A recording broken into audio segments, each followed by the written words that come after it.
महाराष्ट्राचा अभिमान, महाराष्ट्र दिन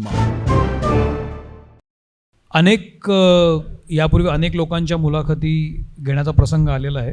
गिरिजाशी सुद्धा बोलणं झालेलं आहे. पण ही मुलाखत किंवा या ज्या गप्पा आहेत या वेगळ्या आहेत, कारण हा साहित्याचा उत्सव आहे असं मला वाटतं. म्हणजे लिटफेस्ट असल्यामुळे इथलं बोलणं, इथल्या गप्पा, या सगळ्या गप्पांना बोलण्याला साहित्याची किनार असायला हवी. आणि या संदर्भात मी आणि गिरिजांनी फक्त एक लाईन ठरवून ठेवली आहे. त्यानंतरच्या गप्पा या तुमच्या माझ्यासमोर उत्स्फूर्तपणे येणार आहेत. किशोर कदम यांची एक फार छान कविता आहे कवी सौमित्रची, की एखादं माणूस वाचल्यासारखं वाटतं एखादं पुस्तक वाचून संपवलं की, अशी ती पुस्तकं आणि माणसं अशी कविता आहे जी मला फार आवडते, भिडते. तसं उलटं पण आहे. म्हणजे एखादं माणूस म्हणजे एखादं पुस्तकच असतं असं मला वाटतं. तोच धागा पकडून आज गिरिजाशी बोलायचं असं मी ठरवलं. पुस्तकं आणि माणसं आपल्या जगण्यामध्ये फार महत्त्वाचा भाग असतात. गिरिजा, तुझी पण वाटचाल खूप मोठी आहे. ती केवळ एका चौकटीपुरती न राहता मराठीतून हिंदी केवळ सिनेमा न करता तू नाटकं, सिरियल अशा चौफेर वाटचाल करत आलीस. वाचन तुझं खूप छान आहे. या सगळ्या वाटचालीमध्ये साहित्य, आपल्या वाट्याला आलेलं साहित्य फार महत्त्वाची भूमिका बजावत असतं. आणि पर्यायानं आलेली माणसंसुद्धा. सुरुवात अशी करतो मी, की आज जेव्हा मागे वळून पाहतेस तू, आजवर इथवर जो टप्पा आहे, या टप्प्यामध्ये अशी कोण माणसं तुला भेटली ज्या माणसांनी तुला खूप नवीन साहित्य आणून दिलं, त्या माणसांनी ओळख करून दिली, त्या माणसांनी जगाची एक खिडकी खुली करून दिली. अशी कोण माणसं आहेत असं जेव्हा प्रश्न मी तुला विचारेन, कोण समोर येतं तुझ्या? नमस्कार. तू मगाशी म्हणालास तसं पुस्तकं आणि माणसं, तर मला बरीचशी पुस्तकं जी मी आधी वाचली होती कॉलेजमध्ये किंवा लहान असताना, तुम्हालाही हा अनुभव आला असेल, ती जेव्हा आपण परत वाचतो तेव्हा ती नव्याने कळतात, ती अजून थोडी कळतात. माणसांचंही थोडंसं तसंच असतं. पहिल्या भेटीत काही वर्षांमध्ये असा पूर्ण माणूस कळत नाही. तो असा पुस्तकासारखा परत कळत राहतो आणि नव्याने भेटत राहतो तोच माणूस पुन्हा. सो ज्या माणसांशी आपला संपर्क अनेक वर्षांचा असतो, ती माणसं काही वर्षांच्या फरकाने आपल्याला अजून नवीन वाटत राहतात, परत पुस्तक वाचल्यासारखी. तर हे मला नक्कीच पटतं कवी सौमित्र यांचं, की माणसं आणि पुस्तकं खूप एकसारखी असतात. फक्त एकच गोष्ट मला वाटते, की पुस्तकांमध्ये किंवा कुठल्याही प्रकारच्या गोष्टीमध्ये एक त्या गोष्टीच्या सोयीसाठी पात्र ठरवलेलं असतं. ते पुस्तक वाचताना किंवा ती गोष्ट वाचताना, म्हणजे ती जर फिक्शन असेल, आपण जर गोष्ट स्वरूपातलं काहीतरी वाचत असू, तर त्यातली जी पात्रं असतात ती वाचताना आपण त्या पात्रांबद्दलचा निर्णय करू शकतो, की हे पात्र असं वागेल किंवा असं नाही वागणार. कारण त्या पात्राची काहीतरी एक रेखा असते, त्या चौकटीतच त्याचं वागणं त्या पुस्तकात ठरवलेलं असतं. ह्याचं कारण असं असतं की ते त्या गोष्टीसाठी महत्त्वाचं असतं. नाहीतर अशी खुली पात्र मग काय त्याला अर्थ उरत नाही. त्याला अर्थ उरत नाही. पण माणसं तशी नसतात. माणसं अफाट असतात. आणि मला जेन्युइनली असं वाटतं की माणसं काहीही करू शकतात. असा एक स्वभाव किंवा ही व्यक्ती असं कधीच करू शकणार नाही असं वक्तव्य आपण माणसांबद्दल सहसा करू शकत नाही. कारण परत काही वर्षांनी ते पुस्तक परत वाचलं की ती व्यक्ती पूर्णपणे नवी असू शकते. पुस्तक तसंच राहतं. आपल्याला नवीन अर्थ कळतो. सो मला माणसं जास्त प्रवाही वाटतात पुस्तकांपेक्षा. आणि ही फार एक इंटरेस्टिंग गोष्ट आहे. आणि मला असं वाटतं ते प्रवाही असणं हे जिवंतपणाचं लक्षण आहे ना. अगदीच. माणसाच्या जिवंतपणाचं लक्षण असते की त्यानं प्रवाही असलं पाहिजे. पुस्तक वाचणारा माणूस प्रवाही असतो म्हणून ते पुस्तक नव्याने भेटतं, आणि माणूस प्रवाही असल्यामुळे आपल्याला तो नव्याने भेटत राहतो. मला मराठी वाचण्याची गोडी पहिल्यांदा लागली ती विंदा करंदीकरांच्या लहान मुलांच्या कवितेच्या पुस्तकापासून. आणि ती पुस्तकं मला अजय वढावकर यांनी दिली. अजय वढावकर अभिनेते होते आणि आता ते नाही आहेत या जगात. आम्ही जवळ राहायचो, आमची घरं जवळ होती आणि खूप भेटणं व्हायचं. एक मराठी सांस्कृतिक केंद्र होतं, तिथे आम्ही बऱ्याचदा कल्चरल कार्यक्रम एकत्र करायचो. तो काहीतरी नाटक बसवायचा, त्याच्यात मी असायचे लहानपणी, म्हणजे अगदीच लहान असताना, शाळेत असताना. आणि त्यांनी मला एक असा गठ्ठा आणून दिला होता पुस्तकांचा, विंदांच्या कवितांचा. आणि त्या वाचून मला इतकी मजा आली होती की तेव्हापासून मी मराठी हळूहळू वाचायला लागले. मी इंग्रजी माध्यमात शिकले आणि माझी जी पिढी आहे आपल्यात फार वयाचा फरक नसेल, काही वर्षच असेल. त्वरित उत्तर आलंय. आपली पिढी ना जरा भाषेच्या बाबतीत कन्फ्युज्डच होती, कारण मी पूर्णपणे इंग्रजी माध्यमात शिकले आणि आमच्या शाळेमध्ये मराठीत किंवा हिंदीत बोललं शाळेच्या प्रेमाईसमध्ये तर फाईन लावायचे. आम्हाला 50 रुपये द्यावे लागायचे जर मराठीत बोलताना किंवा हिंदीत बोलताना पकडले गेलो तर. इंग्रजीतच बोलावं लागायचं आणि इतकं इंग्रजी असं बिंबवलं डोक्यावर, कारण आता ग्लोबल सिटिझन्स होणार आणि आता इंग्रजीशिवाय काय पर्याय नाही आणि मोठे झाल्यानंतर इंग्रजीला काही म्हणजे काही त्याला पर्यायच नव्हता. आता इंग्रजीतच तुम्ही बोलायचं, सगळं इंग्रजीत शिकायचं. मग BBC बघा, आम्हाला सगळे टीचर्स अजून नवीन पुस्तकं आणून द्यायचं. चार्ल्स डिकन्स वाचा, हे वाचा, ते वाचा. हॅरी पॉटरची ओळख पहिल्यांदा माझ्या इंग्लिशच्या टीचरनी करून दिली की हे वाचा, हे चांगली भाषा आहे. तर इतकं इंग्रजी आणि आता जेव्हा मी इंग्रजीत बोलते तेव्हा मला खूप बोलतात सगळे. तर मी तर खूपच कन्फ्युज्ड जनरेशनमधली आहे, कारण आमच्या लहानपणी तुमच्यापैकी अनेकांवर हे बिंबवलं गेलं असेल की इथून पुढे फक्त इंग्रजीतच बोलायचं. आणि आता असं झालंय की लाज वाटते का मराठीत बोलायला. तर मी खूप कन्फ्युज्ड असते या बाबतीत. एनिवे, तो वेगळा मुद्दा. मराठी वाचायची सवय सुरुवातीपासून नव्हती, कारण माध्यम इंग्रजी, सगळं वाचन इंग्रजीत, त्यामुळे स्पीड वाचायचा इंग्रजीत. त्यामुळे ज्या स्पीडनी पुस्तकं वाचता यायची इंग्रजीत ती मराठीत देवनागरीत वाचता यायची नाही. तर मी मराठी पुस्तकं बरीच नंतर वाचायला लागले. पण विंदांच्या कवितेंपासून सुरुवात झाली आणि मला अजूनही आठवतंय 82 लोकांचा देश नावाची त्यांची एक कविता आहे. एकच कविता आहे, अख्खं पुस्तक ती एकच कविता आहे आणि त्याच्यातले वेगवेगळे, त्या देशातल्या वेगवेगळ्या गोष्टींबद्दल इतकी साधी सोपी कविता आहे पण इतकी सुंदर आहे. तुम्हाला जर कुठे ते पुस्तक मिळालं तर ते नक्की आवर्जून वाचा. मोठ्या माणसांनीही वाचण्याजोगं पुस्तक आहे ते. वा. आणि इंग्लिशमध्ये त्यावेळेला काय वाचत होतीस तू? इंग्लिशमध्ये मी काहीही वाचलं त्यावेळेला. म्हणजे मी सायन्स केलं, त्याच्यामुळे मला रॉबिन कुकची पुस्तकं खूप आवडायची. तो सायन्स फिक्शन ते लिहायचे. मग सगळे जेफ्री आर्चर, सिडनी शेल्डन, ह्या सगळ्या गोष्टी मी वाचल्या. एनिड ब्लायटन लहान असताना, हॅरी पॉटरची अख्खी सिरीज. माझी बहीण इथे बसली, आम्ही दोघींनी अक्षरशः पारायण केली आहेत हॅरी पॉटरची.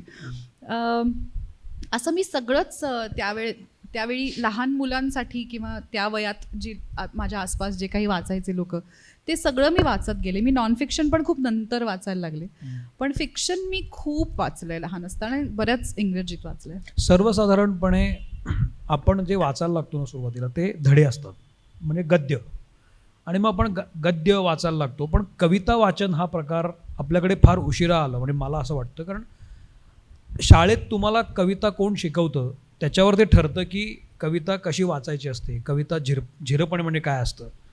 फॉर्च्युनेटली अनफॉर्च्युनेटली मला व्यक्तिशः खूप उशिरा कविता कळली की कविता अशी वाचायची असते. अन्यथा फक्त मार्क मिळण्यापुरतंच ते घोकंपट्टी व्हायची, चाल लावण्यापुरतंच ते एक मजा असायची. पण कविता प्रत्येकाच्या आयुष्यात खूप उशिरा येते. तुझ्या आयुष्यात ती खूप लवकर आली, म्हणजे करंदीकरांची तू कविता वाचलीस. मुळात कविता वाचन, कविता समजणं, कवितेचे वेगवेगळे टेक्स्चर्स असतात, हे तुला कसं समजलं, कसं समजत गेलं, कोणी सांगितलं का, आणि मग ते वाचन कसं पुढं गेलं?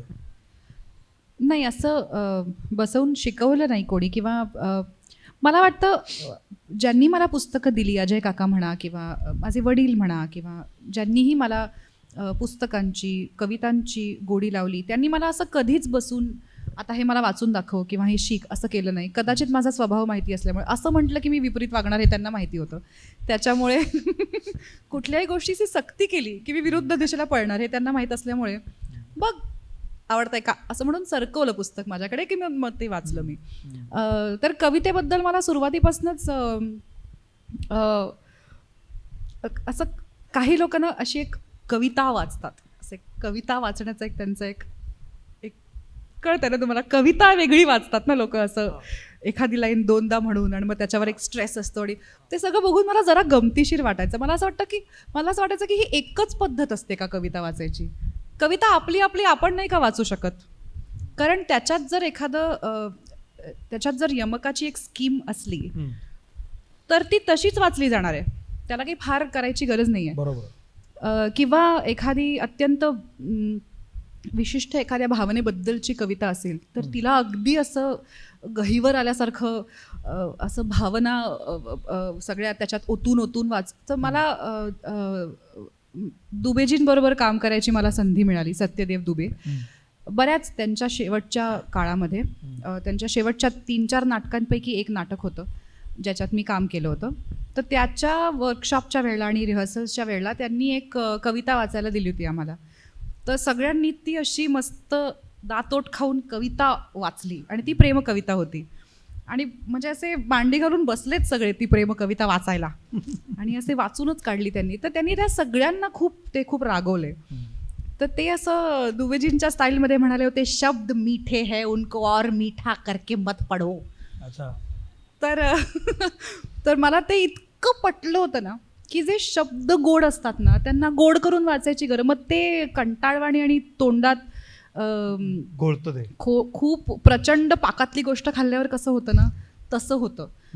तर जे अत्यंत इम्पॅक्टफुल असायला हवं आहे ना ते फेकून द्यायला पाहिजे ऑडियन्स समोर. जशी माझ्यासमोर लोकांनी पुस्तकं फेकली ना तशी. कारण थोडीशी माझ्यासारखी वृत्ती सगळ्यांची असते. आता लक्ष द्या म्हटलं की आधी लक्ष नाही द्यावंसं वाटत आपल्याला. तर ज्या अशा काही जे ठोकताळे आपण ठरवून ठेवलेले असतात की हे असंच करायचं, तर मला वाटतं त्यातून जर रसोत्पत्ती होत असेल आणि त्यातून अर्थ पोचत असेल तर तुम्ही तुमच्या पद्धतीने गोष्टी करूच शकता. तर मला कोणीच असं सांगितलं नाही किंवा शिकवलं नाही. त्यामुळे माझा कवितेकडे बघण्याचा दृष्टिकोन हा नेहमीच माझाच होता. म्हणजे मी अशा कधीच लोकांनी वाचलेल्या कविता अडकली नाहीस तू अशी अडकले नाही. त्यामुळे मला तो फॉर्म आवडू लागला ह्याचं कारण तो इतका फ्लुइड आणि इतका सुंदर फॉर्म आहे. आणि गाणी मुळात कवितांची जी गाणी होतात त्यात माझा सगळ्यात जास्त रस असल्यामुळे गाणी मला अशक्य लेवलला पाठ आहेत. म्हणजे मी वाटेल ती गाणी अख्खी कडव्यांसकट म्हणू शकते. इतकं मला कुठलीही पद्य गोष्ट पटकन पाठ होते. असं आता आपण या कवितांबद्दल बोलतो तर एखादी कविता म्हणून दाखवशील का तुझी आवडती? मी ॲक्च्युली इथे वाचून दाखवायची म्हणून ठरवली होती. 82 लोकांच्या देशमधलीच एक छोटंसं पहिल्या 4-5 ओळीच वाचून दाखवते. माझ्या आयुष्यात मी पहिली वाचलेली मराठी कविता. तिबेटच्या जरा खाली हिमालयाच्या जरा वर, तिबेटच्या जरा खाली हिमालयाच्या जरा वर, 82 लोकांचा अद्भुत देश, प्रत्येकाजवळ उडते घर. टिंग म्हणता येते खाली, टंग म्हणता जाते वर. मागे एकदा काय झाले 82वर चीनी चालून आले. मागे एकदा काय झाले 82वर चीनी चालून आले. पण 82चीच झाली सर, सगळी घरे गेली वर. चीनी म्हणाले पळाला राजा, तोच टिंग म्हणून वाजला बाजा. डोक्यावर घातली घरांनी झडप, सगळे चीनी झाले गडप. वा. आपण आनंद म्हणून एक साहित्याचा घ्यायला लागतो, कवितेचा घ्यायला लागतो किंवा इतर कादंबऱ्यांचा, कथांचा घ्यायला लागतो. पण आपल्या आयुष्यामध्ये आपण जे वाचतोय त्यामुळे फरक पडायला लागला हां, किंवा आपल्या बघण्यामध्ये, दृष्टिकोनामध्ये बदल पडायला लागला आहे, आपल्या विचारांमध्ये बदल व्हायला लागला आहे. हे कधी जाणवायला लागलं तुला? Wow, what an interesting question. कारण मला असं स्पेसिफिकली एक पुस्तक आठवतंय की जे वाचल्यानंतर माझे असे डोळे उघडले होते आणि अशी दारं उघडली होती डोक्याच्या आतली. एन रँड नावाची एक रायटर आहे ज्यांचं फाउंटन हेड नावाचं एक पुस्तक आहे. ते बऱ्याच लोकांनी त्याचं भाषांतर किंवा ओरिजिनल वाचलं असेल. अत्यंत पॉप्युलर पुस्तक आहे ते. फाउंटन हेड मी 3दा वाचलं आहे. ते मोठं पुस्तक आहे खूप. सो पहिल्यांदा मी फाउंटन हेड कॉलेजमध्ये असताना वाचलं. आणि ते पुस्तक असं आहे की मी ते उठता बसता झोपता खाता पिता सतत हातात घेऊन वाचत होते. म्हणजे मी असं ते सलग 4-5-6 दिवसांमध्ये ते वाचून संपवून टाकलं होतं. आणि मला ते ठेवताच येत नव्हतं खाली. कारण त्या पुस्तकात प्लॉट म्हणून किंवा गोष्ट म्हणून असं काही फार घडत नाही. म्हणजे घटना खूप नाही आहेत, पण त्यातली पात्र इतकी इंटरेस्टिंग आहेत आणि ती इतकी कॉम्प्लिकेटेड आहेत आणि ती इतकी खरी आहेत की अशा प्रकारचं कोणीतरी लिहू शकतं हे मला पहिल्यांदाच वाचून जाणवत होतं. आणि सिच्युएशनची कॉम्प्लेक्सिटी, त्यात रिॲक्ट होणाऱ्या माणसांची कॉम्प्लेक्सिटी आणि सगळ्यात मोठी गोष्ट त्या पुस्तकाने मला दिली ती म्हणजे निकाल न लावणे. आपण माणसांचा निकाल लावून टाकतो पटकन भेटल्या भेटल्या, तो काय फार चांगला नाही आहे किंवा तो काय फार इंटरेस्टिंग नाही आहे किंवा ती कसली गोड आहे ना, असं इतकं पटकन आपण म्हणून जातो. त्या पुस्तकात तुम्हाला शेवटपर्यंत ती पात्र चांगली आहेत, वाईट आहेत, त्यांचा नक्की हेतू काय आहे, ती कुठल्या भावनेतून एखादी गोष्ट करतायत ह्याचा काही पत्ताच लागत नाही, कारण ती तितकी कॉम्प्लेक्स कॅरेक्टर्स आहेत आणि आपल्या आसपासची लोक तशीच असतात. आणि त्या पुस्तकानंतर ना मी लोकांकडे खूप वेगळ्या दृष्टीने बघायला लागले आणि माझ्यासाठी ते फारच असं एक वेगळं जग उघडल्यासारखं होतं. कारण एक साधारण कॉलेजमध्ये येईपर्यंत आपल्याला असं वाटायला लागलं असतं की आपण खूप मोठे झालो आहोत, कारण असं मी कुठेतरी वाचलं होतं, मला हे कोणी लिहिलंय माहिती नाही, पण आज ह्या क्षणी आपण आत्तापर्यंत जेवढं जगलोय त्यात सगळ्यात मोठे आहोत ना या पॉइंटला. हो. आणि this is the oldest that I have ever been. So आपल्याला असं वाटत असतं की आत्तापर्यंत माझा जो अनुभव आहे त्यात मला सगळ्यात जास्त आज या क्षणाला माहिती आहे. याची जाणीव असते की ह्या पुढे मला अजून बरंच कळणार आहे, पण आत्तापर्यंतचं सगळं आत्ता सगळ्यात बेस्ट आहे ना या पॉइंटला. आता सगळ्यात बेस्ट व्हर्जन हे आहे. कारण आता ते आहे. आता I am the oldest that I have ever been. तर कॉलेजमध्ये आल्यावर ही भावना खूप स्ट्रॉंग असते की आपल्याला लई कळायला लागलंय असं वाटत असतं सगळ्यांना. आणि ते कळायला जे लागलं असतं ना ते खूप पॉप्युलर कल्चरमधून अब्झॉर्ब केलेलं असतं, ते खूप आईवडिलांचं म्हणणं ऐकून अब्झॉर्ब केलेलं असतं, लोकांची मतं आपली मतं झालेली असतात. तोपर्यंत आपली मतं फॉर्म होऊन त्याच्यावर परत एक डायसी होऊन मग परत ती कुठेतरी फॉर्म होऊन हा प्रवास खूप 30-40चा असतो पुढचा. ते 17-18 वर्षाच्या वयांमध्ये आपल्याला, मला माहिती आहे देशाने काय केलं पाहिजे आणि हे कसं चुकलं हे सगळं आपल्याला माहिती असतं. तर माणसं मला ओळखता येतात आणि पारख आहे मला, हे सगळं आपल्याला तेव्हा वाटत असतं. तर त्या पुस्तकाने ते सगळं मोडीतच काढलं माझं. ते सगळं जे एक घरात साधारण एक बोलणं असतं कोणाबद्दल तरी, आपण जे ऐकून असतो, आपलं एखाद्या व्यक्तीबद्दलचं मत तसं तसं होत जातं कारण घरात त्याच्याबद्दल तसं तसं बोललेलं असतं. तर हे सगळंच असं पूर्णपणे पुसलं गेलं आणि त्यामुळे मला ते पुस्तक असं आयुष्यभर लक्षात राहिलंय. वा. आणि अशी कुठली कविता किंवा असं कुठलं मराठी साहित्य आहे का की जे तुझ्या मनात घर करून आहे किंवा तू वाचल्यानं तुझ्या मनात राहिलंय ते, असं काही कादंबरीबद्दल कुठल्या किंवा मराठी कुठल्या साहित्याबद्दल सांगू शकशील का? लमाण लागूनचं जे पुस्तक आहे मला प्रचंड आवडतं. किंवा मी तेंडुलकरांची नाटकं जेव्हा पहिल्यांदा वाचली तेव्हा मी खूप प्रभावित होते. एलकुंचवारांचं लेखन सुद्धा मला फार इंटरेस्टिंग वाटतं. मी आळेकरांचं लेखन फार वाचलं नव्हतं पण मी त्यांची ओरिजिनल नाटकं पाहिली होती. सो जसं मी थोडी थोडी मोठी होत गेले तसं तसं माझ्या वाचनाचा कल थोडा नाटकांकडे जाऊ लागला, कारण तिथे जरा ती माझी जागा आहे असं मला वाटू लागलं. ते साहित्य मला जास्त रुचू लागलं. तर मी नाटकं खूप वाचली आहेत. अशी आपल्याला जी नेहमीची मोठी ओळखीची नाटकं असतात ज्यांच्यातले एक्झर्प्ट सगळीकडे सादर होतात, अशी सगळी नाटकं मी वाचायला लागले. NCPA लायब्ररीची मेंबरशिप त्या काळी होती माझ्याकडे, तर तिकडे जाऊन मी खूप पुस्तकं वाचायचे आणि मला खूप आवडायचं. आणि असं आपण NCPAच्या लायब्ररीत बसून पुस्तकं वाचतो ह्याचा एक थोडा तोरा पण होता, तर त्याहीमुळे ती वाचली जायची. तू सातत्यानं खूप वेगवेगळे प्रयोग करत राहिली आहेस, म्हणजे तुझी करत असलेली नाटकं, जे करत असलेले सिनेमे. लोपामुद्रा हा एक फार महत्त्वाचा घटक त्यातला आहे, कारण कविता वाचन त्याच्यामध्ये आहे आणि त्यानिमित्तानं तू खूप कविता वाचल्या पण असशील. तो अनुभव काय होता, तो तुझ्याकडे कसा आला किंवा तो आकाराला कसा आला, काय होती प्रोसेस? लोपामुद्रा हे स्पृहाच्या पुस्तकाचं नाव आहे, कवितांच्या पुस्तकाचं. आणि त्याच्या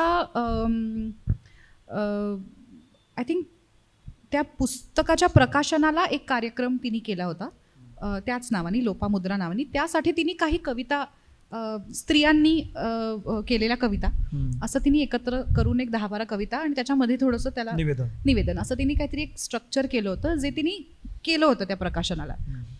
त्या आयडियापासून आमची सुरुवात झाली की स्त्री साहित्य हे अगदी लक्ष्मीबाई टिळक, बहिणाबाई या काळापासनं ते अगदी आत्तापर्यंत प्रभा गणोरकर, मल्लिका अमरशेख या आणि अजून पुढे म्हणजे स्पृहापर्यंत हे कसं बदलत आलंय, परिस्थितीमुळे ते कसं बदललंय, ती कशी छंदातून मुक्तछंदाकडे गेली आहे, मग ती कशी सासर माहेर फुलं पानं वेली रांगोळ्या ह्यातून अजून रेलेव्हंट विषयांकडे कंटेम्पररी विषयांकडे येत गेली आहे, असा तो कवितेचा प्रवास आणि त्याच्या आजूबाजूला बदलणारा समाज. आणि हा एक साधारण असं काहीतरी आपण करावं अशा भावनेतून तो कार्यक्रम सुरू झाला. आणि मग मी आणि स्पृहा दोघीजणी मिळून तो करू लागलो.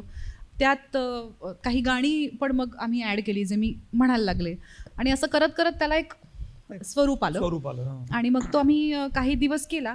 आणि मग आता स्पृहा खूप बिझी झाली आहे, कारण ती संकर्षण बरोबर तो एक दुसरा कवितांचाच कार्यक्रम करते, आणि तो काहीच्या काही पॉप्युलर झाला आहे. त्याच्यामुळे लोपामुद्रा आता आम्ही एवढ्यात केला नाही आहे, पण असं कुठे बोलवलं किंवा संधी असली तर आम्ही आवर्जून तो कार्यक्रम करतो. त्याला एक विशिष्ट प्रकारचा ऑडियन्स आहे आणि तसाच लागतो, कारण मुळात स्त्री कवितेचा प्रवास यात कोणाला किती इंटरेस्ट असेल हा एक वेगळा मुद्दा आहेच. या सगळ्या जडणघडणीमध्ये तू जेव्हा कवितांचा कार्यक्रम करतेस, जे लोक ऐकायला येतात, जे पाहतात, मुळात साहित्याची रुची किंवा कवितेची साहित्य कविता हा सगळा प्रकार अलीकडच्या काळामध्ये वाढते असं वाटते तुला, की फक्त ऐकण्यापुरतंच राहिलं असं वाटतंय? आजचं रिफ्लेक्शन काय दिसतं तुला? कवितेच्या कार्यक्रमाला मग तो स्पृहाचा असो, वैभव जोशीचा कार्यक्रम असो, आयुष्यावर बोलू काही सारखे कार्यक्रम असो, या कार्यक्रमांना प्रचंड गर्दी होते. आता नुसतंच आपलं काहीतरी आपण एक कविता ऐकायला जातोय असं म्हणायला म्हणून इतकी वर्ष सातत्याने गर्दी होणार नाही. माझं म्हणणं आहे 10 लोकांपैकी 8 लोक जरी या भावनेने आली असली आणि त्यातला एक जरी कन्वर्ट झाला आणि तो कविता वाचू लागला तर हे यशच आहे अशा प्रकारच्या कार्यक्रमांचं. कुठल्याही प्रकारचा फॉर्म, मग तो कवितेसारखा असो, शास्त्रीय संगीताचा सारखा असो, जे आत्तापर्यंत थोडेसे आपल्या अनरिचेबल वाटायचे किंवा मला कदाचित ह्यातलं काही कळणार नाही किंवा मला कदाचित समजणार नाही असं थोडंसं अप्रोचेबल नाही वाटायचे, ते जर अप्रोचेबल होत असतील आणि त्यातून अधिक लोक वाचायला लागत असतील तर मला वाटतं अनेक शोज होत राहावे. मग लोक कुठल्याही भावनेतून येईनात का, it's a good thing that लोक येत आहेत आणि बघतायत. हां, म्हणजे याचीच पुढची पायरी अशी आहे की अलीकडच्या काळामध्ये साहित्याकडं खूप कमी लोक वळतात असा एक विषय आहे. लहान मुलं, म्हणजे अगदी लहान नाही पण टीनेजर्स म्हण किंवा त्यानंतरची, म्हणजे वय वर्ष 12-13 पासून 25-26-30 पर्यंत हा सगळा क्राऊड साहित्य संमेलनांना म्हण किंवा साहित्याच्या कार्यक्रमांना दिसत नाही. तुम्हाला एक विशिष्ट वयाच्या वरचा वर्ग दिसायला लागतो. हे थांबण्यासाठी काय करायला पाहिजे? साहित्य खरंच झिरपते का आत, की आपण साहित्य निर्मिती करताना आणखी कुठला दृष्टिकोन समोर ठेवून लिहिलं पाहिजे? साहित्यिकांची जबाबदारी त्याच वेळेला प्रेक्षक किंवा जे साहित्य वाचणार आहेत, जी नवी पिढी वाचणार आहे ते वाचक, यांच्यामधलं अंतर कसं कॅल्क्युलेट करतेस तू? मला वाटतं हा एक खूप मल्टीप्रॉंग्ड विषय आहे. आधी तर मी म्हटलं जसं की माझी जी पिढी आहे ती जरा कन्फ्युज्ड आहे. आम्ही स्मार्टफोन्स वापरणारे, सोशल मीडिया आमच्या आयुष्यात येणारी ती पहिली पिढी आहोत ज्यांनी आधीचाही काळ पाहिला आणि आताही बघितला आहे. त्या नव्याची नवलाई या पिढीला खूप होती. त्यामुळे माझ्या ज्या कॉन्टेम्पररीज आहेत सगळ्या किंवा माझ्या आसपासचे सगळे मित्र जे या क्षेत्रातलेही नाही आहेत, त्यांचा कल नाही आहे फारसा वाचनाकडे. कारण आमच्याकडे पहिल्यांदा टी व्ही आला ना, त्यामुळे पहिल्यांदा व्हिज्युअल मीडियम हे त्याचं आकर्षण तयार झालं. आता ते थोडंसं उलटं व्हायला लागलं आहे. आता त्याचं सॅच्युरेशन आल्यामुळे लोक परत रिटर्न वर्डकडे परत येत आहेत. लिटफेस्ट जागोजागी होतात आणि त्या प्रचंड पॉप्युलर असतात.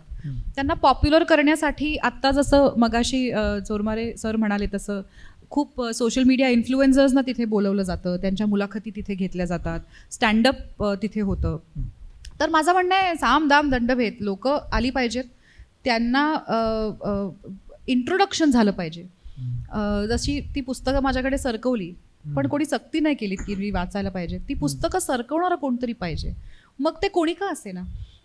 हेतू हा आहे ना की तुम्हाला साहित्याकडे लोकांना परत आणायचं आहे. तर भरवा कार्यक्रम, बोलवा सेलिब्रिटीज, पण ह्याचं सेलिब्रेशन होऊ द्या. होऊ द्या. या निमित्ताने तिथे बाहेर बुक स्टॉलमधून 2 नावं ओळखून कोणीतरी पुस्तक विकत घेतलं तर ते पुस्तक एखाद्याच्या घरी तर जातंय, ते त्या माणसाने नाही वाचलं, त्याच्या घरी आलेल्या दुसऱ्या एखाद्या व्यक्तीने वाचलं तर काय हरकत आहे. ती पहिली गोष्ट आहे. साहित्य कंझ्युम करणारा एक वर्ग हा आहे, साहित्य तयार करणारा हा दुसरा प्रॉब्लेम आहे. करेक्ट.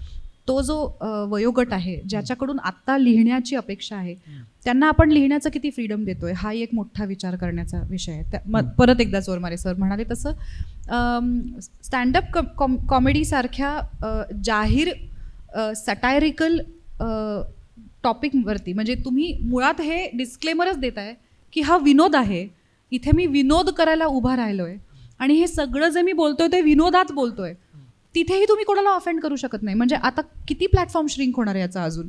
मग लिहिणाऱ्यांनी कुठे जायचं आहे?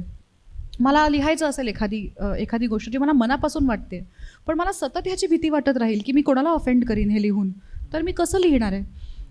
तर आपण खरंच फ्रीडम ऑफ एक्सप्रेशन कितपत देऊ शकतोय लोकांना ह्याचा एक कलेक्टिव्ह विचार झालाच पाहिजे. मी आत्ता जे ठकीशी संवाद नावाचं नाटक करते ते नाटक बघून गेल्यावरती अनेक लोक मला म्हणतात की हे नाटक बंद कसं नाही पाडलंय अजून. कारण त्या नाटकामध्ये अशा बऱ्याच गोष्टी बोलल्या गेल्या आहेत ज्यांच्यावर आक्षेप घेतला जाऊ शकतो. पण आळेकर स्मार्ट आहेत. आळेकर त्याला असा इतका वेगळ्या विनोदाचा एक अँगल देतात की समोरच्याला फार वेळ कळतच नाही की ॲक्च्युली आपली मस्करी केली जाते का आपल्यावर टॉन्ट मारला जातो का काय. सो अशा प्रकारे इंटेलिजंटली तुम्ही हे करू शकता. पण ते आळेकरांच्या अनुभवातनं पण येतं. एखाद्याला अत्यंत रॉ अनफिल्टर्ड काहीतरी लिहायचं असेल तर त्याला लिहायची आत्ता सोय आहे का, तर माझ्या मते ती नाही आहे. मग आपण नवीन साहित्य क्रिएट करणाऱ्या लोकांना काय म्हणजे तुम्ही फक्त लव्ह स्टोरीज लिहा आणि पल्प फिक्शन लिहा इथपर्यंतच ते मर्यादित राहणार आहे. जे लिहिलं जात आहे कितीतरी मराठीत आणि हिंदीमध्ये आणि इंग्रजीमध्ये रायटर्स आहेत जे उत्तम पुस्तकं लिहित आहेत आणि त्यांच्या असंख्य कॉपीज विकल्या जात आहेत, पण ते सगळं एका प्रकारे सरफेस लेवलवरचं फिक्शन आहे. करेक्ट. त्या पलीकडे जाऊन कोणीतरी काहीतरी खरंच जे मनापासून वाटते ते लिहू शकणार आहे का मला माहिती नाही. पण आता एकेकाळी असे जे साहित्यिक आपल्याकडे होऊन गेले, नामदेव ढसाळ आहेत किंवा भैरप्पा आहेत, असे अनेक लोक आहेत जे सकस खोली असलेलं काहीतरी जे प्रतिभेच्या मुशीत तयार झालेलं आणायचे समोर. तेंडुलकरांपासून सगळी माणसं ते आता तयार होतंय की नाही हा प्रश्न आहे. तू म्हणतेस त्याप्रमाणे ते स्वातंत्र्य नाही म्हणून ते तयार होत नाही आहे, की दुसरी गोष्ट जी इतर माध्यमं तयार झालेली आहेत त्याच्यामध्ये मोबाईल असेल, टी व्ही असेल, इतर सर्व माध्यमं, त्यामुळे ते जे म्हणणं आहे ते खूप डायल्यूट होत चाललेलं आहे. ते केवळ लिखाण न उरता त्याला आता व्हिज्युअल पण मीडियम आल्यामुळे त्याचा कोन बदलला आहे. असं काही होतं आहे का? कारण असं म्हटलं जातं पूर्वीसारखे साहित्यिक आता नाही आहेत, पूर्वीसारखं लिखाण आता होत नाही. ह्याला उत्तर कसं द्यायचं? पण पूर्वीचा काळही राहिला नाहीये ना. आता साधं उदाहरण आहे, माझा मुलगा 12 वर्षाचा आहे, त्याच्याबद्दल बोलताना सारखं स्क्रीनचे दुरुपयोग आणि काय दुष्परिणाम आणि स्क्रीनमुळे स्क्रीन टाईम आणि हे, तर मला असं वाटतं की मान्य आहे आपण एक शिस्त लावली पाहिजे. आणि आपणही लहान असताना खाली खेळायला गेलो तेव्हाचा स्क्रीन टाईम म्हणजे काय, खाली खेळायला जाणं आणि ऊन दटणं होतं. तर एक साधारण काहीतरी वेळ दिलेली असायची की एवढे वाजले की वरती परत यायचं.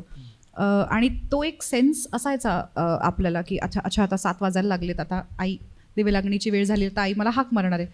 तर आईने हाक मारली की 5 मिनटं 10 मिनटं आलेच थोडं, हे सगळं आता स्क्रीनच्या बाबतीत होतं. करेक्ट. होतं काय, आपण त्यांना ह्याच्यापासून लांब ठेवू शकणारच नाही आहोत. आता ही परिस्थिती आपण एक्सेप्ट केली पाहिजे की ही माध्यमं आहेत. आता आडव्या हॉरिझॉन्टली शॉर्ट सिनेमास्कोप फिल्म्स होतं, व्हर्टिकल कॉन्टेंटकडे आपण आलो आहे. त्याची वेळ ही फीचर लेंथपासून शॉर्ट फिल्मपासून आता स्नॅकेबल पॉपकॉर्न कॉन्टेंट ज्याला म्हणतात तिथेपर्यंत येऊन पोचली आहे. हे सोडा, आजकाल तुम्हाला जेव्हा OTTवरती मालिका बनवायच्या असतात तेव्हा तिथे बसणारी लोक एक टर्म यूज करतात, सेकंड स्क्रीन म्हणजे काय की तुम्ही जी मालिका किंवा जी सिरीज OTTवर बघताय त्याच्यातला जो कॉन्टेंट आहे त्याचा पेस आणि त्याच्यात ज्या घडामोडी होत आहेत त्यांची इंटेन्सिटी ही सेकंड स्क्रीन एवढी असावी. म्हणजे प्रायमरी स्क्रीन फोन आहे, तुमची मालिका ही फोनवर बघता आली पाहिजे. अरे बापरे. तुम्ही जर फोनवर बघता तिकडे काहीतरी मेजर घडून गेलं तर लोक बंद करतात सिरियल. इतका अटेन्शन स्पॅनचा प्रॉब्लेम झाला आहे. सो आता आपण इथे येऊन पोचलोय. आता ही आपली रियालिटी आहे. आता ह्यात काय करायचं, इथून पुढचा प्रश्न तो आहे. मग आपण आता कसं साहित्य आणि मला खूप लोक नाटकाबद्दल, पण आता नाटकाचे तर खूप चांगले दिवस चालले आहेत. अशक्य गर्दी असते नाटकाला आजकाल. पण मध्ये असा एक काळ होता जेव्हा मला खूप लोक विचारायचं की तुमच्यासारख्या लोकांनी नाटकं केली नाही तर मग रंगभूमीचं काय. तर मला असं वाटतं साहित्य, रंगभूमी, संगीत खूप मोठ्या गोष्टी आहेत. आपण काही फार त्याचा भार आपल्या एकट्याच्या खांद्यावर घेतलेला असं नाहीये. माझ्या आधीही रंगभूमी होती, माझ्या नंतरही रंगभूमी असणार आहे. मी माझा जे काही योगदान आहे ते देईन. तसंच साहित्याचं पण आहे. Literature is not going anywhere. Javed Akhtar यांनी मध्ये एका इंटरव्ह्यूमध्ये पण हे सांगितलं होतं, तुम्ही ऐकलं असेल की नाही माहीत नाही, पण हे त्यांच्या तोंडून मी पर्सनली ऐकलंय. त्यांना कोणीतरी असं विचारलं काय गरज आहे लिटरेचरची, कथा, कहाण्या, कविता, ह्या सगळ्याची आपल्याला माणसाला काय गरज आहे. तर ते म्हणाले तुम्ही जेव्हा एखाद्या शिकारी राजाच्या महालात किंवा शिकाऱ्याच्या घरात जातात तेव्हा तुम्हाला काय दिसतं, भिंतींवरती मोठ्या मोठ्या प्राण्यांचे ते चेहरे माउंट केलेले असतात. शिकार ही एक अत्यंत शौर्याची आणि लोकांना अभिमानाने सांगण्याची गोष्ट आहे की मी ह्या मोठ्या प्राण्याची शिकार केली. तुम्हाला असं का असेल असं ते म्हणतात. कारण एखादा प्राणी मारताना तो प्राणी आवाज करतो, आक्रंद करतो मोठा, आणि तो मोठा आवाज आपण शांत केला म्हणजे आपण त्याच्यावर कुठल्या तरी प्रकारचं वर्चस्व गाजवलं, ह्याची एक शौर्याची भावना उत्पन्न होते. शिकारला स्पोर्ट किंवा ॲडव्हेंचर किंवा ब्रेव्हरी ह्याची एक झालर असते. बरोबर. मासे पकडणे ही पण एक शिकारच असते. आपण माशाची शिकारच करत असतो. पण त्याला रिटायरमेंटचा बिझनेस म्हणतात. रिटायरमेंट नंतर माशासाठी गळ टाकून आरामात पुस्तक वाचत एक म्हातारा बसलाय असं आपल्याला चित्र दिसतं. मासे पकडणे ह्याला शिकारीचं शौर्य का नसतं? कारण मासा आवाज करत नाही.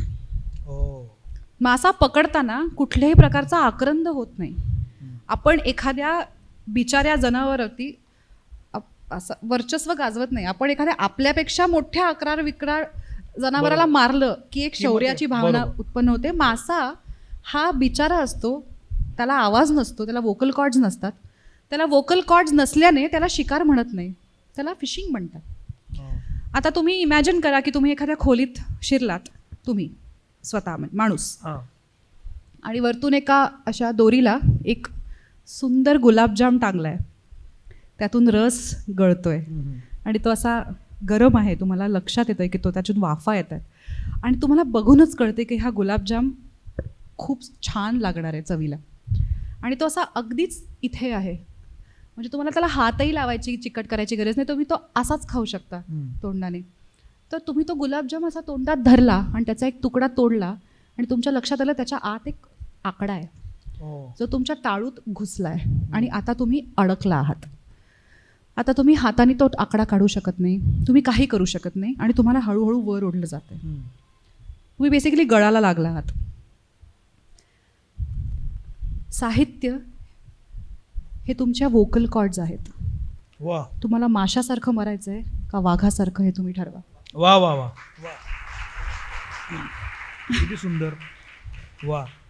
तर मला वाटतं हे सगळं आपल्यापेक्षा खूप मोठं आहे आणि ह्याचा सतत विचार करत राहणं, अशा प्रकारच्या गॅदरिंग्सना लोकांचं येणं, हीच या गोष्टीची ग्वाही आहे की आपण सगळे कॉन्शियसली काहीतरी बरोबर करण्याचा विचार सतत करत राहतोय. हे जर आपण करत राहिलो तर चांगलंच होईल. एखादी कविता म्हण की. मला लोपामुद्रामधलीच ॲक्च्युली कविता म्हणायच्या आधी मी पटकन एक या संदर्भातच आहे आणि याच विषयाशी निगडीत आहे. इटालो कॅल्विनो नावाचा एक इटालियन रायटर आहे ज्याची एक कंपायलेशन आहे नंबर्स इन द डार्क नावाची, शॉर्ट स्टोरीजची. त्याच्यातली एक अत्यंत शॉर्ट स्टोरी आहे मेकिंग डू नावाची. मेकिंग डू म्हणजे करत राहणे, जमवणे. ती आता इंग्रजीत आहे तर मी त्याचा असा वाचता वाचता मराठीत अनुवाद करत जाते. हे मी आत्ताच करते एक्सटेम्पोर. एक शहर होतं, आटपाट शहर, ज्यात सगळ्यावर बंदी होती. सगळ्यावर बंदी, एक गोष्ट सोडून. ती एक गोष्ट होती एक खेळ, त्या खेळाचं नाव होतं टिपकॅट. टिपकॅट म्हणजे एका लाकडी दांडीने एका लाकडी चेंडूला टोलवणे आणि तो चेंडू पडू न देणे असा तो खेळ साधा. तर सगळे गावातले त्या शहरातले ती सगळी प्रजा एका मोठ्या मैदानावर रोज सकाळी जमून दिवसभर टिपकॅट खेळायची, कारण त्या एकाच गोष्टीवर बंदी नव्हती. आता तुम्ही म्हणाला शहरात सगळ्या गोष्टींवर बंदी, तर त्यांनी कधी आवाज नाही उठवला. तर कसं बंदी ज्यांनी घालायला सुरुवात केली त्यांनी काय केलं, त्यांनी हुशारपणा केला होता. त्यांनी एकेका छोट्या छोट्या गोष्टीवरती बंदी घालायला सुरुवात केली होती. एकाच वेळेला सगळ्यावर बंदी नाही घातली. आधी हे म्हणा, मग ते म्हणा, मग थोडंसं अजून असं करत करत करत काही दशकांवर त्यांनी सगळ्या गोष्टी बंद पाडल्या होत्या. त्यामुळे कोणालाच काही वावगंच वाटलं नाही कशात. आणि आता सगळे सेटल झाले होते आणि आता सगळे रोज टिपकॅट खेळायचे. काही दशकं ओलांडून गेली आणि न्यायव्यवस्था त्यातली बघणाऱ्या सगळ्यांना अचानक एक दिवस असं लक्षात आलं की अरेच्चा, एवढी बंदी, काही गरज नाही आहे सगळ्या गोष्टींवर बंदी घालायची, आता आपण काहीतरी करायला पाहिजे ह्याचं. तर त्यांनी दवंडी पिटणाऱ्या माणसाला पाठवलं ग्राउंडवरती आणि त्यांनी दवंडी पिटली की ऐका, आता की नाही सगळ्या गोष्टींवरची बंदी आम्ही उचललेली आहे, आता तुम्ही पूर्वीसारखं सगळं छान परत आपलं आयुष्य सुरू करू शकता.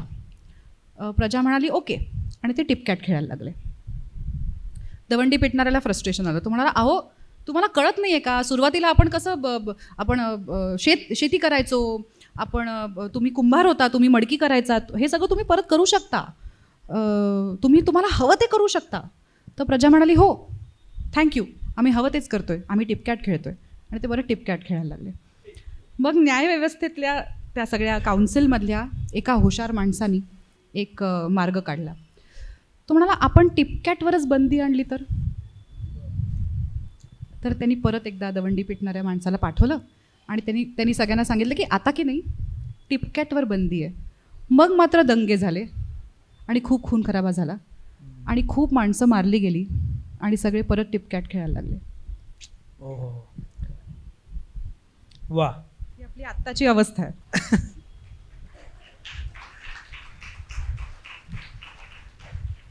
आता कविता.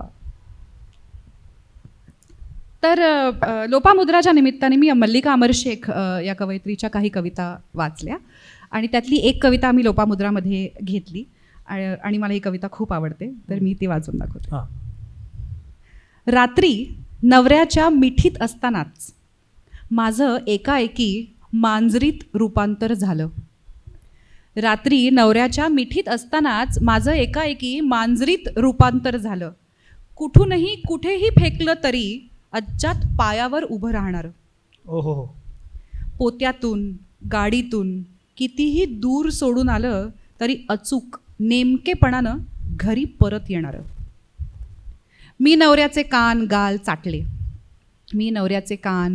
चाटले, पंजा पालथा घालून ओला केला, सगळं अंग चाटून काढलं, स्वच्छ केलं घराप्रमाणे. नंतर सगळं अंग चाटून स्वच्छ केलं घराप्रमाणे. आताशा तो मला पोत्यात भरून जंगलात सोडून येत नाही, कंटाळलाय. कदाचित मीच त्याच्या आधी घरी येईन अशी त्याला भीती वाटत असावी म्हणून. वा वा वा. फार मगासं पण छान वाचलं असेल, फार महत्त्वाचं आहे. पण त्याच अनुषंगानं एक उगीच मला आत्ता विचारू असं वाटतंय म्हणून विचारतो गिरिजा, की अशी बंदी घातली जाते हे आपल्याला कळत असतं की हे चूक आहे, हे बरोबर नाही आहे, पण आपण ते निमूटपणानं सहन करत असतो. जसं त्या गोष्टीतल्या गावातल्या लोकांनी केलं, ठीक आहे. काय करायला पाहिजे, कशा पद्धतीनं याला समोर जायला पाहिजे? सर्वसामान्य लोकांना वाटतं की मी काय करू शकतो, ते लोक काय ॲक्सेप्ट करतात? त्यांना वाटतं की माझं जगण्याचं इतर अनेक गोष्टी, बाबा ह्याच्याकडे कुठं लक्ष देऊ मी, आता करतात ना बंद करून टाक, चल मला इथं जगणं राहिलं माझं. असं होत होत जगणं छोटं होत जातं त्याचं. आज परिस्थिती अशीच आहे, आपल्याला कळतच नाही नेमकं बंदी घातलेली बरोबर आहे की चूक आहे, कारण व्यवधानच इतकी वाढली आहेत आपली. स्वतःचं जगणं सावरू की नको असं झालं आहे. एक साहित्यिक म्हणून, एक वाचक म्हणून, साहित्यप्रेमी म्हणून आपण सगळेच यानं त्या अंगानं बांधले गेलेलो असतो, चांगल्या कलाकृतीच्या, विचारांच्या. अशा चांगल्या माणसांनी, अशा विचारी माणसांनी काय करायला पाहिजे? नाही माहीत. तुम्हाला माहिती आहे? मला असं वाटतंय की या मंचावर इथे याबद्दल बोलणं हे काहीतरी करणंच आहे आपल्या परीने. वा. प्रत्येकाचीच पद्धत ही नारे लावायचे आणि आंदोलनं करायची अशी नसू शकते. नसू शकते. Correct. आणि तू म्हणालास तसं आपल्याला आपली आयुष्य आहेत. मी ब्लॅक लाईव्ज मॅटर आंदोलन जेव्हा सुरू होतं त्या दरम्यान एक जोया अख्तरनी एक पोस्ट केली होती. त्या परिवाराबद्दल खूपच बोललं जातं आहे आज. एक पोस्ट केली होती की ब्लॅक लाईव्ज मॅटरच्या सपोर्टमध्ये खूप लोक बोलत होती. आपल्याकडे ब्लॅक लाईव्ज मॅटर हा विषय लागू पडत नाही कारण इथे असं काही नाही आहे, पण इतर गोष्टी आहेत. तर एक असा छोटासा फोटो होता टेक्स्टचा ज्याच्यावर असं लिहिलं होतं, Muslim lives matter, Dalit lives matter, women's lives matter आणि इतर गोष्टी ज्या बऱ्यापैकी भारताच्या संदर्भात खऱ्या आहेत. तर ते मी रिपोस्ट केलं होतं. त्यावर मला रेप थ्रेट्स आणि कबीरला शाळेतून उचलून घेऊन जाऊ, तुला कळणार पण नाही तुझा मुलगा कुठे गायब झाला, या लेवलच्या थ्रेट्स आल्या होत्या. आता तुम्ही मला सांगा काय केलं पाहिजे? मी त्यानंतर कुठल्याही प्रकारचा पॉलिटिकल ओपिनियन कुठल्याही प्लॅटफॉर्मवर शेअर केला नाही आहे कारण मला भीती वाटते. बरोबर. आणि ही भीती खरी आहे. म्हणजे कोण काय करेल आणि खरंच काय होईल का, तर घातली ना गोळी लोकांना. म्हणजे असंही नाही आहे की अरे बोलणारे बोलतात. आपल्यासमोर 4 लोक मारले गेलेत गेल्या काही वर्षांमध्ये. सो थोडंसं आपण आपल्यासाठी ठरवलं पाहिजे. मी ठकीशी संवाद नावाचं जे नाटक करते ते बऱ्यापैकी ह्याबद्दल स्टँड घेणारं नाटक आहे. ते नाटक करायला होकार देणं हे माझ्या बाजूनी एक स्टेप होती. आणि अशा पद्धतीच्या छोट्या स्टेप्स जितक्या शक्य असतील तितक्या मी घेत राहीन. आणि मला असं वाटतं की आपण जर या पॉप्युलर क्षेत्रात काम करतोय आणि आपलं जर आत्ता डिसिजन मेकर्स जे आहेत त्यांच्याशी पण एक काहीतरी कनेक्शन आहे, काहीतरी निमित्ताने आपलं त्यांच्याशी बोलणं होतं, भेटणं होतं आणि जेन्युइनली प्रॉब्लेम जिथे होतोय तेही आपल्याला दिसत असतं, तर कुठेतरी ह्याचं काहीतरी कनेक्शन करणारी माणसं आपण होऊ शकतो का, हा विचार माझ्या मनात मला फार महत्त्वाचं वाटतं हे छोटी छोटी पावलं. का तर एका इंटरव्ह्यूमध्ये गिरिजा म्हणाली की त्या स्टँडअप कॉमेडीच्या बाबतीत जे झालं ते व्हायला नको पाहिजे होतं. हे एक स्टेटमेंट आहे, एक भावना आहे की असं व्हायला नको होतं. या एका स्टेटमेंटमुळं तू आज इथे आहेस. मला असं वाटतं की हे कुणीतरी नोंदवलेला छोटासा निषेध कुणीतरी पकडलेला आहे आणि त्याला या प्लॅटफॉर्मवर आणलेला आहे. सो असा बदल घडतो. म्हणजे हे किती महत्त्वाचं आहे. इतरांपेक्षा आपण वेगळे का ठरतो, तर आपण आपलं मत निदान सभ्य भाषेत मांडू शकतो. आणि दुसरी गोष्ट जसं तू म्हणालीस की तू अशा एका फील्डमध्ये काम करतेस की तू जरा काही बोललीस की तिथं लोकांचं लक्ष जातं, यंत्रणेचं लक्ष जातं. माध्यम म्हणून मला असं वाटतं की चोरमारे सर इतके वर्ष काम करत आहेत, त्यांच्यासोबतची सगळी टीम काम करते, मी काम करतो आहे. भले मी एका मोठ्या ब्रँड मेनस्ट्रीम मीडियामध्ये नसेन, पण आज माझा मीडिया असा झाला आहे की लोकांचं लक्ष असतं. तर माध्यम म्हणून मी काय करू शकतो, ॲक्ट्रेस म्हणून ती काय करू शकते, तुम्ही कर्मचारी म्हणून असेल, साहित्यिक म्हणून असेल, काय करू शकता. एक छोटं पाऊल खूप मोठा बदल घडवेल असं मला वाटतं आणि ती ही सुरुवात आहे. हे लिटफेस्ट त्याचंच एक प्रतिनिधित्व वाटतं मला. एक आपण मोठे होत असतो, जसं सुरुवातीचा प्रश्न होता माझा की आपण प्रवाही असतो, आपण बदलत जात असतो. तशी तूही बदलत गेलीस, तुझं अनुभव विश्व मोठं होत गेलं. तशा पद्धतीनं तुझ्या आयुष्यात येणारं साहित्य बदललं का, टेक्स्चर बदललं का? आधी तुला प्रवास वर्णनं आवडायची, मग मला कदाचित तुला व्यक्तिविशेष आवडू लागले असतील, मग कदाचित तुला काय ब्लॅक ह्युमर आवडायला लागला असेल. असं काही साहित्य बदलत गेलं का ते सांग, मग आपण नंतर थांबूया. अर्थातच मी बरीचशी फिक्शनकडून नॉन फिक्शनकडे येत गेले. पण म्हणजे असं नाही आहे की मी फिक्शन वाचत नाही. मला सगळ्या प्रकारचं वाचन करायला आवडतं. मला वेळ खूप कमी आता मिळतो. म्हणजे गेल्या काही दिवसांमध्ये मी अत्यंत पॉपकॉर्न रीड ज्याला म्हणतात तशाही प्रकारची पुस्तकं वाचली आहेत आणि मला युval नोआ हरारीची पुस्तकं आवडली आहेत आत्तापर्यंत. सो त्याची ऑलमोस्ट सगळीच पुस्तकं मी वाचली आहेत. सो अशा प्रकारची पुस्तकं, बिल ब्रायसनची पुस्तकं, ही सगळी मी खूप वाचत गेले. आणि गेल्या काही दिवसांमधून मी परत एकदा महेश एलकुंचवारांची खूप पुस्तकं वाचली आहेत आणि त्यांच्या खूप कथा वाचल्या आहेत आणि शॉर्ट एकांकिका वाचल्या आहेत. सो मला नाटक वाचायला आवडतंच. अच्छा. सो नाटकं मी अजूनही वाचतच असते. सो रिसेंटली लिहिली गेलेली इंग्रजीतली, हिंदीतली आणि मग तसं खूप एक- आवडलं की करते. कधी कधी करते सुद्धा. एक हिंदीतलं पुस्तक आहे जे मी खूप नंतर माझ्या आयुष्यात आलं आणि त्या लेखकाची मी फॅन झाले. विनोद कुमार शुक्ल म्हणून लेखक आहेत. त्यांचं दीवार में खिडकी रहती थी नावाचं पुस्तक आहे. आणि परत एकदा ते पुस्तक माझ्यासाठी खूप एका प्रकारचा माइलस्टोन होता, कारण त्या पुस्तकात गोष्टच नाही आहे, बर काही घडत नाही त्यांच्या आयुष्यात. बर असं झालं, मग असं झालं, मग हा परत आला आणि मग त्यांनी असा बदला घेतला, असं काही नाही आहे. एक माणूस आहे, त्याची एक बायको आहे आणि त्यांचं रोजचं आयुष्य आहे आणि त्याच्यात काहीही घडत नाही. पण ते इतकं सुंदर पुस्तक आहे की मी ते कितीही वेळ वाचू शकते. सो त्यातला एक छोटासा पॅराग्राफ नाही म्हणता येणार, पण एक कॉन्सेप्ट आहे जो हिंदीत आहे, मी तुम्हाला मराठीत सांगते. सो ते नवरा बायको आहे, त्यांचं लग्न झालं, ते एका छोट्या गावात राहतात आणि ती पहिल्यांदा माहेरी जाणार असते. तिचं नाव असतं सोनसी आणि त्याचं नाव असतं रघुवर प्रसाद. तर रघुवर प्रसाद आणि सोनसी रात्री झोपायच्या आधी एकमेकांशी बोलत असतात. उद्या ती माहेरी जाणार असते. तर तो तिला विचारतो की पत्र लिहिशील का मला. तर तो प्राध्यापक असतो विद्यालयात आणि तो बोर्डवरती एका हाताने अर्धा वर्ग एका हाताने लिहितो. मग त्याचा एक हाताला रग लागली की तो दुसऱ्या हाताने लिहायला लागतो. असं त्याच्याबद्दल आपल्याला माहिती आहे पुस्तकामध्ये की तो उजव्या हाताने लिहायला सुरुवात करतो, मग तो डाव्या हाताने पण लिहितो. तर सोनसी त्याला म्हणते, हो मी लिहीन ना पत्र, पण मी तुम्हाला काय म्हणून उद्देशू. कारण अजून त्यांनी एकमेकांना ए आणि ओ अशीच हाक मारलेली असते, त्यामुळे त्यांना काय म्हणावं माहीत नाही. तर तोही विचार करतो की काय तुम्हाला काय म्हणावंस. मग ती त्याला म्हणते की माझी एक मैत्रीण तिच्या नवऱ्याला पत्र लिहायची ना, तेव्हा ती मालिक लिहायची. तर तो म्हणतो, नाही तुम्हाला मालिक नको लिहूस, कारण मी काय मालिक नाही आहे तुझा.